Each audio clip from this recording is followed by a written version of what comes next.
Praise the Lord, Pastor. Praise the Lord, சுபாலங்கோ, praise the Lord நேயர்களே. Praise the Lord, Pastor. கர்த்தராகிய இயேசு கிறிஸ்துவின் நாமத்தினாலே நித்திய வெளிச்சத்தின் நேரத்தில் வார்த்தையின் வெளிச்சத்தின் பகுதியில் உங்களை நான் வாழ்த்தி வரவேற்கிறேன். வெளிச்சத்தை காண ஆவலாயிருக்கிறோம், பாஸ்டர். எடுத்து வாருங்கள். ஆமென். நாங்கள் இன்றைக்கு பரிசுத்த ஆவியினாலே தேவ அன்பு எங்களுக்கு ஊற்றப்பட்டிருக்கிறது. பரலோகத்துக்கு பரலோக பிரஜைகளாக எங்களை மாற்றி இருக்கிறது. ஒரு ஜெபத்துடன் ஆரம்பிப்போம். கிருபையும் இரக்கமும் பரிசுத்தமும் நிறைந்த எங்கள் அன்பு தகப்பனே, மறுபடியும் பிறந்த ஒவ்வொரு கிறிஸ்தவனுடைய வாழ்விலையும் உம்முடைய தேவ அன்பு பரிசுத்த ஆவியானவருக்கூடாக எங்கள் இதயத்துக்குள்ள ஊற்றப்பட்டிருக்கிறது. அந்த நம்பிக்கை நம்மை வெட்கப்படுத்தாது. உம்முடைய ராட்சியத்துல வாழ எங்களை அழைத்திருக்கிறீர்.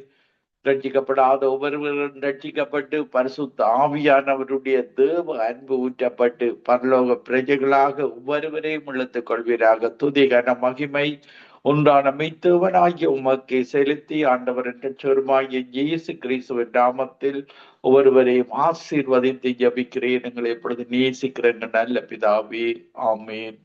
நாங்கள் ரோமர் 5ஆம் அதிகாரம் 5வது வசனத்துல பார்க்கும் பொழுது, மேலும் நமக்கு அருளப்பட்ட பரிசுத்த ஆவியினாலே தேவ அன்பு நம்முடைய இருதயங்களில் ஊற்றப்பட்டிருக்கிறபடியால் அந்த நம்பிக்கை நம்மை வெட்கப்படுத்தாது. பாருங்கள், நாங்கள் ஆதாமேவாளின் பாவ சந்ததியாக நாங்கள் பிறக்கிறோம். எங்களுக்குள்ள நாங்கள் கிறிஸ்துவனுடைய ஆவியாகிய பரிசுத்த ஆவியானவர் எங்களுடைய இதயங்கள்ல ஊற்றப்பட்டிருக்கிறபடியால் அந்த நம்பிக்கை இந்த வாழ்வுக்கு பின்பு ஒரு வாழ்வு இருக்கிறது. அதான் நித்திய வாழ்வு, அந்த ஒன்றான மெய்த்தேவனோடு வாழுகிற வாழ்வு. அந்த வாழ்வை நீங்கள் இழந்து விடக்கூடாது. அவருடைய ஆவியினை பெற்று மதங்களுக்கூடாக பாருங்கள், இந்த வாழ்வு கிடைக்க முடியாது. இதற்காகத்தான் இயேசு வேண்டும். இயேசு பரிசுத்தராக இருக்கிறார். எங்களுடைய தேவன் பரிசுத்தமாக இருக்கிறார். அவர் தருகிற ஆவியை பெற்று பரலோக பிரஜைகளாக இந்த உலகத்திலே நாங்கள் கவலை இல்லாமல், கண்ணீர் இல்லாமல், துக்கம் இல்லாமல், மரணம் இல்லாமல் வாழ முடியும். இதன் பின்பு நித்தியமாக தேவனோடு வாழுகிற வாழ்வை நீங்கள் இழந்து விடக்கூடாது. பாருங்கள், இந்த பரிசுத்த ஆவியானவர் எங்களுடைய இருதயத்துல ஊற்றப்பட்டவர், பரலோகத்திலிருந்து அனுப்பப்பட்டவர். பாருங்கள், நாங்கள் பார்க்கும் பொழுது நாங்கள் 1 பேதுரு 1ஆம் அதிகாரம் 12வது வசனத்துல பரலோகத்திலிருந்து அனுப்பப்பட்ட பரிசுத்த ஆவியினாலே, பாருங்கள், பரலோகத்திலிருந்து எங்களுக்கு பரிசுத்த ஆவியானவரை தேவன் அனுப்பி இருக்கிறார். பாருங்கள், இயேசு கிறிஸ்து சிலுவையில மரித்து 3ஆம் நாள் உயிர்த்தெழுந்து 50வது நாளில முதலாக அந்த பெந்தெகோஸ்தே என்ற நாள் வந்த போது எல்லாரும் ஒருமனப்பட்டு ஒரு இடத்துல கூடியிருந்த பொழுது ஊற்றப்பட்ட அந்த ஆவியானவர் இன்றைக்கு நீங்கள் பெந்தெகோஸ்தே சபைகளுக்கு போய் இந்த ஆவி ஊற்றப்படுகிற சபைகள் அதிகமாக பெந்தெகோஸ்தே சபைகளாக இருக்கிறது. பல மற்ற சபைகளிலேயும் ஊற்றப்படுகிறது. அந்த அபிஷேகம் உள்ள சபைகளில போய் நீங்கள் இதை பெற்றுக்கொண்டு பரலோக பிரஜைகளாக தினமும் தேவனுடைய வார்த்தையை தியானிக்கிறவர்களாக தேவனுக்கு ஒரு ஒப்பு கொடுத்தப்பட்ட வாழ்வை நீங்கள் வாழ வேண்டும்.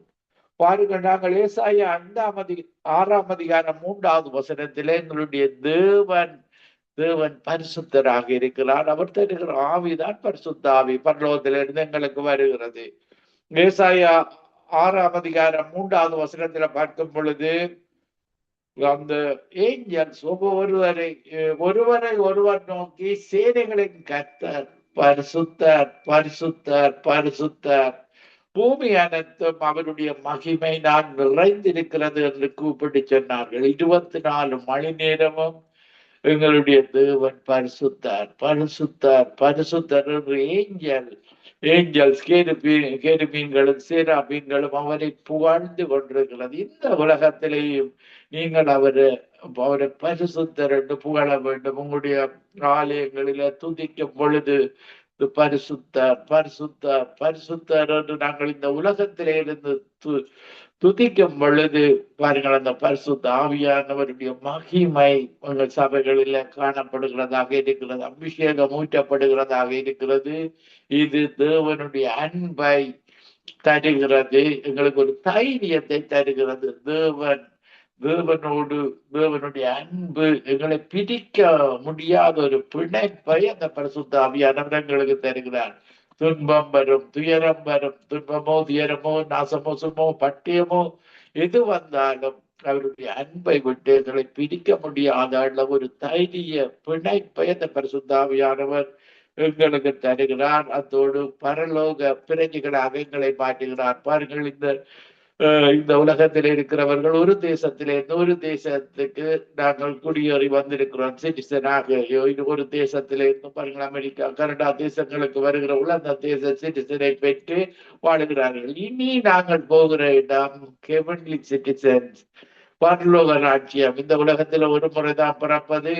9:27 பார்க்கும் பொழுது ஒரு முறை பிறப்பது, மரிப்பது, அதன் பின்பு நியாய தீர்ப்பு. இயேசுதான் நியாயாதிபதியாக இருக்கிறார். பைபிள் தான் சட்ட புத்தகமாக இருக்கிறது. இயேசு வலதுபுறமாக பரலோகத்துக்கும் இடது பக்கமாக இரண்டாக பிரிப்பார்.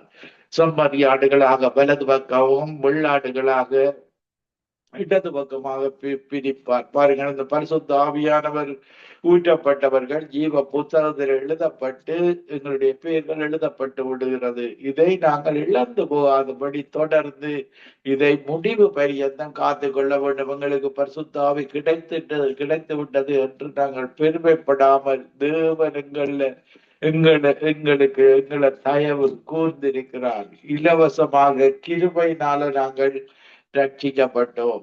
இதற்கு நாங்கள் இந்த சரீரத்தை ஒப்பு கொடுத்த வாழ்வு நாங்கள் வாழ வேண்டும். பாருங்கள், ரோமர் 12ஆம் அதிகாரம் 1வது 2வது வசனத்துல பார்க்கும் பொழுது, அப்படி இருக்க சகோதரனே, நீங்கள் உங்கள் சரீரங்களை பரிசுத்தமும் தேவனுக்கு பிரியமான ஜீவ பலியாக ஒப்பு கொடுக்க வேண்டும் என்று தேவனுடைய இரக்கங்களை முன்னிட்டு உங்களை வேண்டிக் கொள்ளுகிறேன். இதுவே நீங்கள் செய்யத்தக்க புத்தியுள்ள ஆராதனை. இந்த சரீரத்தை நாங்கள் ஒப்பு கொடுத்திட வேண்டும் பரிசுத்தமாக. எங்களுடைய தேவன் பரிசுத்தராக இருக்கிறபடியால், எங்களுக்கு பரிசுத்த ஆவியை தந்திருக்கிறபடியால், நாங்கள் எங்களுடைய சரீரத்தால பாவம் செய்யக்கூடாது என்ற ஒரு உணர்வோடு வாழ வேண்டும்.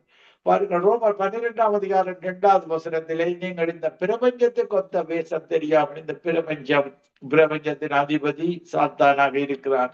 இயேசு இந்த உலகத்தில ஊழியம் செய்த பொழுது கூட சாத்தானால சோதிக்கப்பட்டார். இயேசு வார்த்தை கூடாக வெற்றி சிறந்தார். அப்பாலே போ சாத்தானே, தேவன் ஒருவருக்கே ஆராதனை செய்வாயாக, அவருக்குத்தான் நாங்கள் வர்ஷிப் பண்ண வேண்டும், ஒன்றான மெய்த்தேவனுக்கு, அவர்தான் பெரியவர்.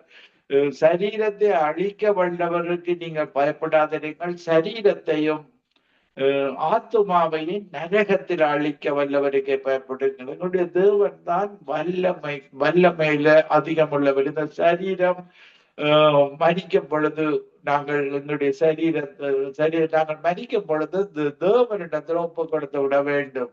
அவர் எங்களுடைய ஆத்துமாக்களை காத்துக் கொள்கிற தேவனாக இருக்கிறார். ஊழியக்காரன் ஊழியம் செய்கிறவர்களுடைய ஆத்துமாக்களை தேவன் பிரித்தெடுத்திருக்கிறார். என்ன சந்தர்ப்பங்களிலே நாங்கள் உண்மையாக உத்தமமாக ஊழியம் செய்யும் பொழுது ஊழியக்காரரின் ஆத்துமாவை பரலோகத்துல சேர்க்கிற தேவனாக இருக்கிறார். அதனால நாங்கள் வேத வார்த்தைகளின்படி இயேசு மேற்கொண்டார். பாருங்கள், இந்த உலகத்திலே இயேசு கூட உலகத்தின் அதிபதி சாத்தானாக இருந்ததினால் அவன் தான் டெம்டேஷனை கொடுக்கிறார். பாருங்கள், 40 நாள் அவர் உபவாசம் இருந்த பொழுது இருந்து சோதிக்கப்படும் பொழுது பிசாசு சொல்லுகிறான், கல்லை அப்பமாக்கி சாப்பிடும் என்றார். பாருங்கள், இந்த இயேசு வார்த்தையினூடாக அப்பத்தினால மாத்திரமல்ல, தேவனுடைய வாயிலிருந்து புறப்படும் ஒவ்வொரு வசனத்தினாலும் பிழைப்பார். இன்றைக்கு மதங்களில் உள்ள மனிதர்களை பார்த்தீர்களாக இருந்தால், அவர்கள் அப்பத்துக்காக, தங்களுடைய வீடுகளுக்காக, உலக காரியங்களுக்காக தங்களுடைய நேரங்களை காலங்களை செலவழிப்பார்கள்.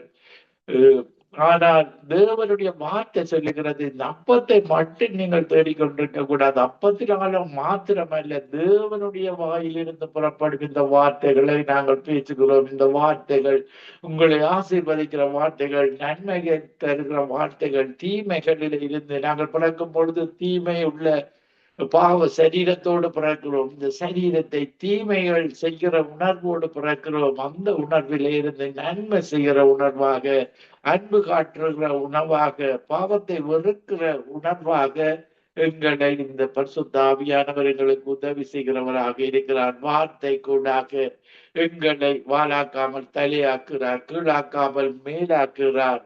அந்த அபிஷேகம் எங்களை வெட்கப்படுத்தாமல் எங்களை வழி நடத்துகிறதாக இருக்கிறது. பாருங்கள், யோசேப்பு என்ற வாழ்வில் நாங்கள் பார்க்கும் பொழுது பாருங்கள், அவன் வாலிபனாக இருக்கிறான். இந்த உலகத்துல பல வாலிபர்கள் இந்த வாலிப காலத்துலதான் பாவங்களை அதிகமாக செய்வார்கள். பாருங்கள், இப்படியான இந்த போதை வஸ்துக்கள், சிகரெட்டுகள், இப்படியான பாவ காரியங்கள் எல்லாம் வாலிப வயதுல தான் நடக்கும். ஆனால் தேவனுக்கு பிரியமாக நடக்கும் பொழுது தேவன் இந்த பொல்லாங்கானை ஜெயிக்கிற சக்தியை வாலிபர்களுக்கு கொடுக்கிறவராக இருக்கிறார். பொல்லாங்கானை, பிசாசுக்கு இன்னும் ஒரு பெயர் திருடன், கொல்லுபவன், அழிப்பவன், பொய்யை எங்களுடைய மனதில போடுபவன், இப்படியான பொல்லாங்கன், இப்படியான தீமைகள் செய்கிற அவனை நாங்கள் ஜெயிப்பதற்கு வாலிப பிராயத்துல சிருஷ்டிகர் எங்களை படைத்த அந்த மெய்யான தேவனை தேடிக்கொள்ளவும். மதங்களை நீங்கள் தேடுவதல்ல,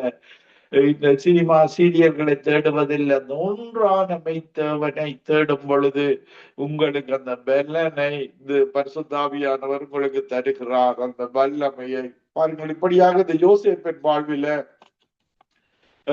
ஆதியாகமம் 39ஆம் அதிகாரம் 9வது வசனத்திலே, இந்த வீட்டிலே என்னிலும் பெரியவன் இல்லை, நீ அவனுடைய மனைவியாயிருக்கிறபடியால் உன்னை தவிர வேறொன்றையும் அவர் எனக்கு விலக்கி வைக்கவில்லை. இப்படி இருக்க நான் இத்தனை பெரிய பொல்லாங்குக்கு உடன்பட்டு தேவனுக்கு விரோதமாக பாவம் செய்வது எப்படியும்? பாவம் செய்யும் பொழுது அது தேவனிடத்திலிருந்து எங்களை பிரிக்கிறது. பாருங்கள், பிசாசுக்கு நாங்கள் இடம் கொடுக்கிறோம்.